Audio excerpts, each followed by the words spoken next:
perfeitos! Olá! Nós vamos começar hoje uma série de aulas sobre filosofia medieval. Temos que lembrar o quê? Nós acabamos de encerrar, no último vídeo, a aula sobre filosofia antiga, que é um período realmente extenso da filosofia.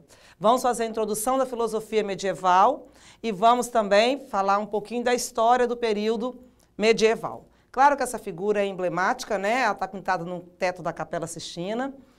Essa imagem retrata muito bem o que seria esse período medieval, Aqui nós temos o homem ao encontro de Deus, que na verdade foi a grande questão do período medieval. Historicamente falando da Idade Média, essa Idade Média foi chamada por Francesco Petrarca, de Idade Média, o médio avenu, não é isso? Erroneamente chamada de Idade das Trevas. Por que erroneamente? Porque quando você fala de Idade das Trevas, fica parecendo que foi um período muito obscuro de produção. E, na verdade, a Idade Média está naquele período de transição para tudo aquilo que vai vir lá na frente. Muito se fala também de Idade das Trevas porque foi um período onde predominou o pensamento de uma única instituição, que foi o da Igreja Católica, que nós vamos aprofundar um pouquinho em filosofia. Então, Francesco Petrarca, que é esse que está aqui, que foi quem deu esse nome a esse período, Idade Média.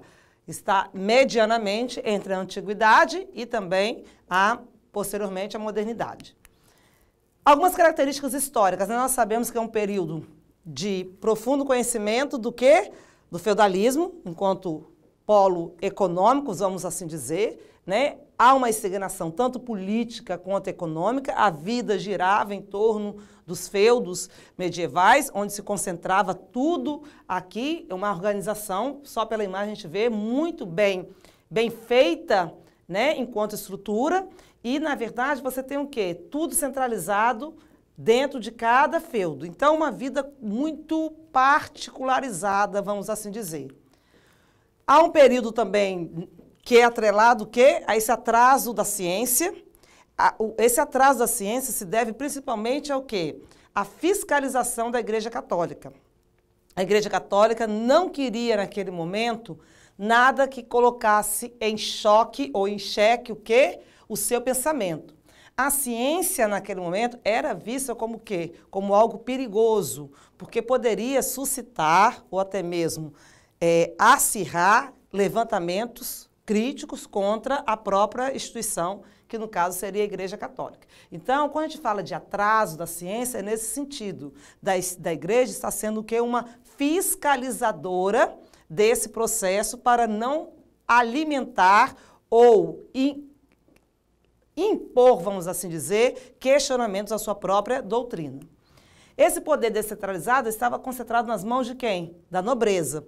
A nobreza tinha uma forte influência nesse período, juntamente com o clero, que querendo ou não, dominava toda a situação.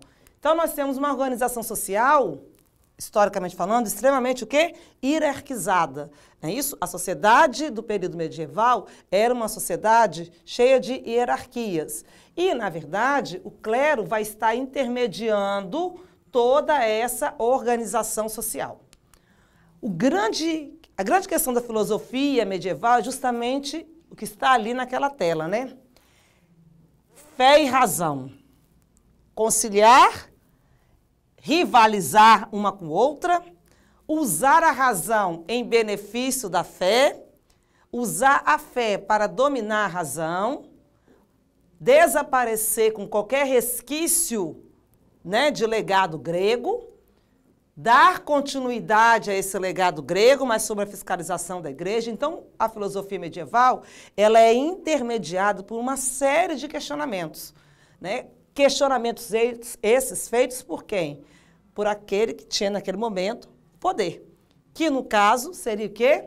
A Igreja Católica, por aquela, verdade, que teria o poder, que no caso seria a Igreja Católica.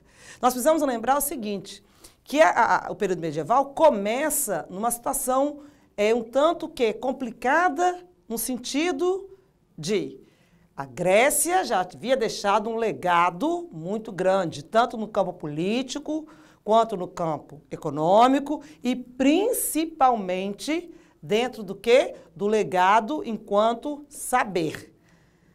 A grande mudança feita pelo mundo grego, que é a passagem da cosmogonia para a cosmologia, suscitou debates. Saímos de um período, que é a Grécia Antiga, onde a filosofia já estava discutindo o que é ética e moral, qual é a melhor forma de se viver em sociedade.